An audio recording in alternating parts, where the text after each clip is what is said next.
करना चाहूंगी आज के जूम सेशन में और इंट्रोड्यूस करना चाहूंगी आज हमारी फर्स्ट टाइम प्रेजेंटर, हमारी न्यू ज्वाइनी, हमारी फैमिली में एक न्यू मेंबर, मैडम ज्योति जी, जो एक जुम्बा फिटनेस ट्रेनर है, हैदराबाद से हैं और उन्होंने हमें अभी रिसेंटली ही ज्वाइन किया और आज उन्होंने खुद इनिशिएटिव लेके आज का जो ऑब्जेक्शन हैंडलिंग का सेशन है वो प्रेजेंट कर बहुत आप लोगों की जोरदार तालियों के बीच में बुलाना चाहूंगी ज्योति मैम को। Jyoti ji, all yours.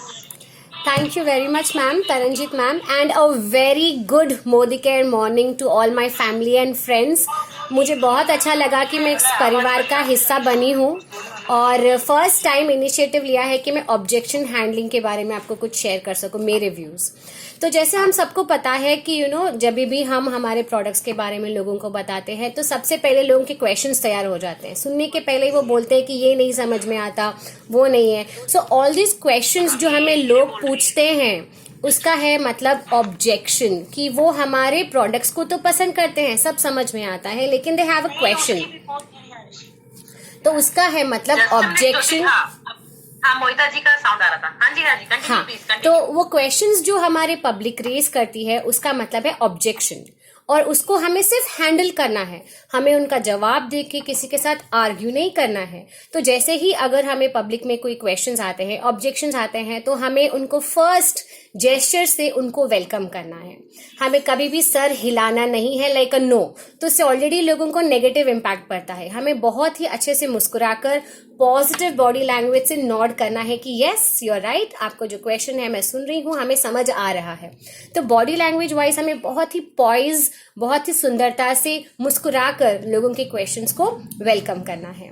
तो इसे हम बहुत ही 5 अच्छे paraphrase, confirm, feel, felt and found, ये 5 जो हमारे फिंगर्स है, हम बनाते तो मुट्ठी बनती है, वैसे ही हम अगर इन 5 पॉइंट को ध्यान में रखकर कोई भी ऑब्जेक्शन का अगर हम आंसर देंगे या उसे हैंडल करेंगे तो बहुत ही सक्सेसफुल रहेंगे।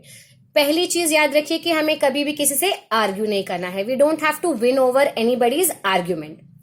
तो चलते हैं, क्वेश्चंस क्या क्या होते हैं, ऑब्जेक्शंस क्या होते हैं। हमारे एक्सपर्ट ने जितनी भी आज तक रिसर्च की है, जितना भी अपना एक्सपीरियंस है, कुछ 22 या 24 ही क्वेश्चंस है, बट जिनके सवाल के जवाब हमारे पास हैं, उनसे बढ़कर कुछ भी अलग आज तक हमने क्वेश्चंस नहीं देखे हैं, ना ही कुछ बाहर आया है। तो कभी भी आप याद रखिए, अगर आप ट्रेन कर रहे हैं, आप किसी को एक्सप्लेन कर रहे हैं, तो आप इसकी ट्रेनिंग बिल्कुल लीजिए, जितने भी सेशंस है अटेंड कीजिए। नाउ इतने ऑब्जेक्शंस में से मैं एक ऑब्जेक्शन लेना चाहूंगी। फर्स्ट थिंग इज कि मेरे पास टाइम नहीं है। यस, और बहुत क्वेश्चन होते हैं कि मेरे पास पैसा नहीं है, नेटवर्क नहीं है। कम ऑन, वो रीजन तो हो ही नहीं सकता, क्योंकि हम एक सोशल एनिमल है, हम लोगों के बीच रहते हैं, हमारे पास कॉन्टैक्ट्स है। तो एक ऑब्जेक्शन जो मैं है उसके बारे में शेयर करूंगी कि हमारे पास टाइम नहीं है। तो जैसे कोई बोलेगा सॉरी मैम, लेकिन ना मेरे पास टाइम नहीं है, मैं फुल टाइम एम्प्लॉय हूँ या हाउस वाइफ हूँ, या मैं बिल्कुल भी नहीं कर सकता, मेरे पास फैमिली है, बच्चे हैं। तो जैसे कोई क्वेश्चन पूछता है तो you have to very smile, nod, and then you have to say कि जब उनका क्वेश्चन हो जाता है तो आप उनके क्वेश्चन को वापस दोहराइए कि आपने कहा है कि आपके पास वक्त नहीं है, आप बहुत बिजी हो, तो उनके क्वेश्चन को आप वापस से रिफ्रेश कीजिए, उसी को वापस बोलिए और फिर कंफर्म कीजिए कि यही सवाल था ना आपका या कुछ और भी था। तो आप उनको बोल रहे हैं कि हाँ यही पॉइंट है, उसके अलावा और कोई क्वेश्चन नहीं है। तो आप उनसे पॉइजली अच्छे से पूछिए, जी thank you so much for asking me this question. आप यही बोलना चाह रहे हैं कि आपके पास वक्त नहीं है, बिकॉज आप फुल टाइम एम्प्लॉई है, आपको हो नहीं पाएगा, राइट?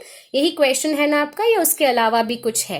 तो आप ऐसे करके वेरी नीटली आज आप उनसे कंफर्म कर लीजिए कि ये आपका क्वेश्चन है और कंफर्म हो गया। So these are the 2 points, paraphrase यानी कि फिर से उस क्वेश्चन को आप दोहराएं। सेकंड, कंफर्म कीजिए कि यही आपका सवाल है। अगर कोई आपसे पूछते हैं 4-5 सवाल, टाइम नहीं है, मेरे पास पैसा भी नहीं है, नेटवर्क भी नहीं है, तो आप उनको कहिए कि भाई धीमे से चलते हैं, एक एक क्वेश्चन हम आंसर करेंगे। तो कंफर्म कर लीजिए कि अब आप इस सवाल का जवाब देंगे। Now let's come to the 3F formula. 3F formula is feel, felt and found.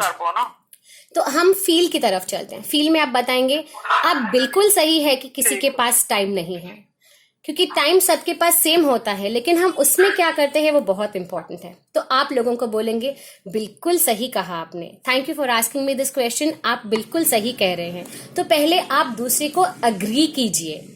जी, आप दूसरों को जैसे ही अग्री करेंगे कि यस यू आर राइट, तो वो पहले ही आपके कॉन्फिडेंस में आ जाएंगे कि ठीक है, ये बंदा ओपन है हमारे व्यूज के लिए, तो हमें सुनने के लिए तैयार है, हमारे साथ कन्फ्रंट नहीं कर रहे हैं, राइट? तो वो हो गया है फील, कि आप भी फील करते कि yes you are right. Next is felt, कि आप बोलोगे बिल्कुल सही कहा, मैंने भी यही सोचा था, मैं भी एक जुम्बा फिटनेस इंस्ट्रक्टर थी और मुझे भी यही लगता था कि मेरे हस्बैंड बिल्कुल नहीं मानेंगे, ना मैं टाइम दे पाऊंगी। तो यू आर शोइंग कि आपके साथ भी यही हुआ था। यस, आप पहले उनको एक्नॉलेज करेंगे, बिल्कुल सही कहा आपने, टाइम बिल्कुल नहीं है, सबके पास उतना ही टाइम है। सेकंड, आप कंफर्म करोगे कि मुझे भी यही लगा था, मैं भी बिल्कुल यही सोचती थी, मेरे हस्बैंड भी कहते थे कि मत कर, नहीं हो पाएगा, आज तक देखा है लोगों का नहीं होता है। लेकिन फिर हमने उसको फाउंड की तरफ जाना है, that is the third F. और वो क्या है कि हमने एक स्टेप लिया। ज्यादा से ज्यादा क्या होगा, हम नहीं कर पाएंगे, लेकिन अगर कर लिया तो हमें लोगों को उनके सपनों की ओर ले जाना है। हमें उन्हें बताना है कि भाई अगर तुमने नहीं नहीं नहीं कहा नहीं होगा, लेकिन अगर आपने कोशिश की तो ज्यादा से ज्यादा क्या होगा। अगर आप नहीं कर पाए तो नहीं होगा, लेकिन अगर आप कर पाए तो क्या हो सकता है। हमें लोगों को पॉजिटिविटी की तरफ ले जाना है, सपनों की तरफ ले जाना है और उन्हें एंगेज करना है कि वो हमारी नेक्स्ट मीटिंग में आए, जहां हमारे एक्सपर्ट उन्हें और भी अच्छे तरीके से बता सकें। तो these are the 3 F's that I want to share with you everyone। Feel है कि आप उनको बोलो कि जी बिल्कुल मैं सहमत हूँ आपके क्वेश्चन से, आपके ऑब्जेक्शन से। दूसरा कि मुझे भी यही लगा था, I was selling in the same boat, मैं बिल्कुल आपकी तरह थी, तो you go in the persons shoes. तीसरा है फाउंड, कि मुझे भी यही लगा था, लेकिन जब मैंने कोशिश करना शुरू की, धीरे धीरे स्टेप बाय स्टेप, मैंने सब चीज साइड में रख के फुल टाइम यही करना शुरू किया। Thank you so much everyone for giving me this opportunity objection handling के बारे में बताने के लिए। अगर कुछ पॉइंट्स मिस हो गए, so much Jyoti ji, super super, clapping for you, clapping for you. बहुत बढ़िया, बहुत बढ़िया, वेरी नाइस, तो very well explain, well explain, इतना बढ़िया। आपने फर्स्ट टाइमर लगी नहीं रहा, first timer, so well explain, बहुत बढ़िया, बहुत बढ़िया। I must say you are really amazing, amazing. Thank you everyone. बढ़िया था Jyoti ji, thank you so much, thank you so much again.